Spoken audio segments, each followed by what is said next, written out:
Welcome back, everyone. So we're diving into something today that has everyone talking, and I'm really curious to hear your take on it. Is Josh Allen truly the most tortured player in NFL history? Whoa, right out of the gate with the tough questions. I mean, ESPN analyst Dan Orlovsky certainly got people riled up with that statement. Yeah, I thought it was super interesting because it brings up the Bills' legacy and how much those past Super Bowl losses still hang over the franchise. Plus, it gets into this whole question of player psychology and how much those tough losses weigh on a guy mentally. Totally. And what makes Orlovsky's take even more intriguing is that he's been a huge Allen supporter, right? He's consistently defended him, even predicted him to be MVP this year. Exactly. So when someone like that, who's clearly in Allen's corner, uses such strong language, it makes you wonder what he's seeing, what really stood out to you about his reasoning. You know, for me, it was the emphasis on those playoff losses. The way he described Allen as haunted, that just really stuck with me. It suggests that those losses aren't just setbacks. They're like something that lingers, that weighs on him. Right. And it's hard to ignore the historical context here. The Bills' 4 straight Super Bowl losses in the 90s, I mean, that's got to be a heavy burden for anyone associated with the franchise. For sure. That history is undeniable. Then you add on Allen's 4 straight losses to Patrick Mahomes in the playoffs, and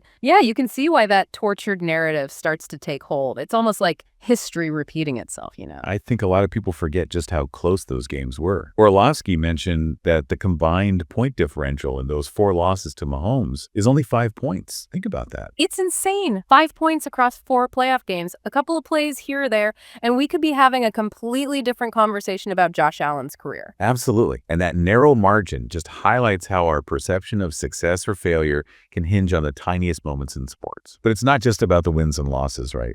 We need to think about the mental and emotional toll those close losses can take on a player. No doubt. The pressure, the second guessing, the what ifs that must swirl around in their minds, it's got to be incredibly tough to deal with, especially over time. And before we go any further down this most tortured path, Right. we have to talk about Jim Kelly. He led the Bills to those 4 Super Bowl losses, and he never got that ring. Shouldn't he be a part of this conversation too? He absolutely should. I mean, if we're talking purely about the heartbreak of Super Bowl losses, Kelly's case is incredibly strong. Think about it. He's the only quarterback in history to lead a team to 4 straight Super Bowls and lose every single one. Just getting there once is a monumental achievement. Right. But to get there 4 times in a row and come up empty each time, I can't even imagine the emotional weight of that. And it raises this important question. How exactly do we define tortured in this context? Are we just talking about championships? Or is it more about the mental and emotional strain of consistently falling short in those high-stakes moments? Because those are 2 very different things. You can win a championship and still be carrying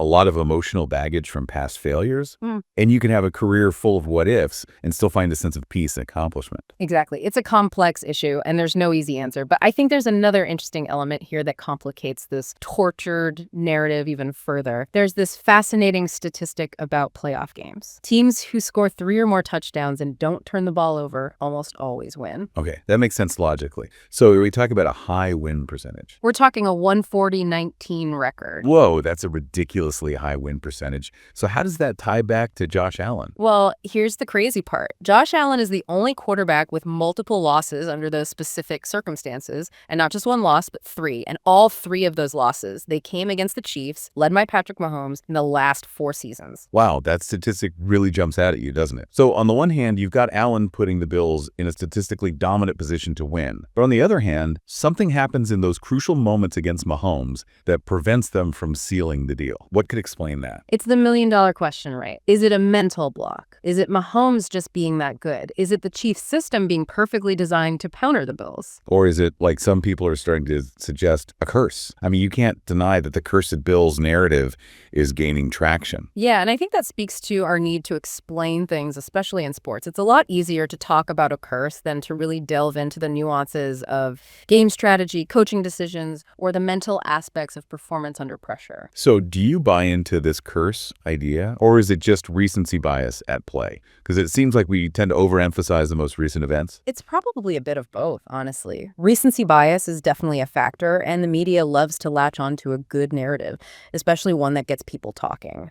But you also can't dismiss the impact of those repeated losses, especially against the same opponent. And all of that plays into the psychological aspect of this whole conversation, which is a fascinating area to explore and something we're going to dive into right after this quick break. So make sure you hit that subscribe button and give this video a like if you are enjoying this analysis. We'll be right back. It really is fascinating when you think about the mental side of it all. We spend so much time talking about the physical demands of football, but the mental game is just as crucial, especially for quarterbacks. It has to be. You're not just leading the offense, you're carrying the weight of an entire city on your shoulders.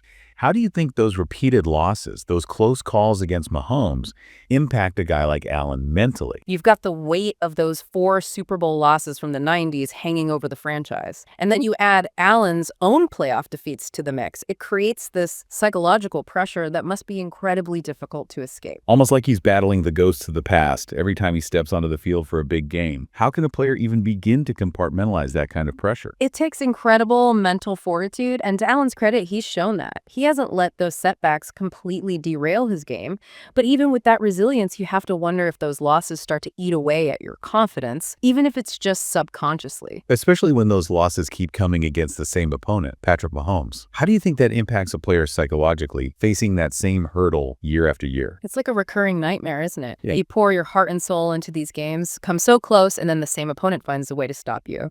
It can create this sense of helplessness, like you're destined to fail no matter what you do. And you can see that frustration sometimes in Allen's post-game interviews. The disappointment is there, of course, but there's also this hint of resignation, almost like he's starting to believe that this is just how it's going to be. I can't say I blame him. When you dedicate everything you have to these games and you come within inches of victory, only to fall short again and again, it's going to take its toll on anyone, even the most mentally tough individuals. But is it possible that there's a silver lining to all of this? Could those experiences, as painful as they are, actually shape Allen into an even stronger player? That's the hope, right? We always hear about how adversity can either break you or make you stronger. It all comes down to how you frame those experiences and the lessons you choose to learn from them. If Allen can use these setbacks as fuel to work even harder, to refine his game, to develop even greater mental toughness, he could emerge from this an exceptional player. The classic underdog story, resilience in the face of seemingly impossible odds. And that brings us to the million-dollar question. Can Allen actually break this curse, or will it continue to define his legacy? That's what everyone wants to know. He clearly has the physical tools, the talent, the leadership skills to guide the Bills to a championship. But he needs to find a way to overcome those mental hurdles, to truly believe, deep down, that he can win when it matters most. And it's not just him, right? The whole team needs to buy into that. They need to create a culture where setbacks are seen as opportunities for growth, where that belief in their ability to win never wavers. They almost have to rewrite the script, shift the narrative from haunted by the past to driven to create a new future. Exactly. It's about focusing on the potential for future success instead of dwelling on past failures. It's not going to be easy, but we've seen other teams overcome similar challenges and achieve great things. And that's what makes this story so compelling. Nothing is guaranteed in sports, just like in life. It's the journey, the struggles, the triumphs, the unpredictable outcomes that make it all so captivating. It's a testament to the human spirit's ability to keep going, even when faced with adversity. And speaking of perseverance, if you're finding this discussion valuable, don't forget to hit that subscribe button and give this video a like. We really appreciate your support as we explore these complex narratives and the questions they raise about sports, psychology, and the human experience. Now, as we start to wrap things up, I want to leave you with one final thought-provoking question. If the Bills win the Super Bowl next year, does all this talk of curses and torture simply vanish? That's a great question. It really highlights how powerful narratives are in sports and how quickly our perceptions can change. What do you think?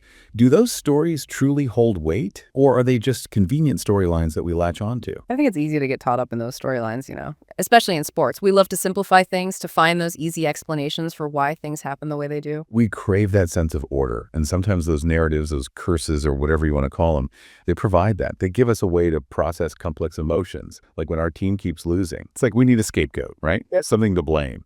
It's easier than accepting that sometimes things just don't go your way, no matter how hard you try. But those narratives can also distract us from the real reasons behind success or failure, the countless hours of practice, the strategic decisions, the individual performances. So back to Josh Allen and the Bills. Can they overcome all of that? Can they break free from these narratives and write a new chapter?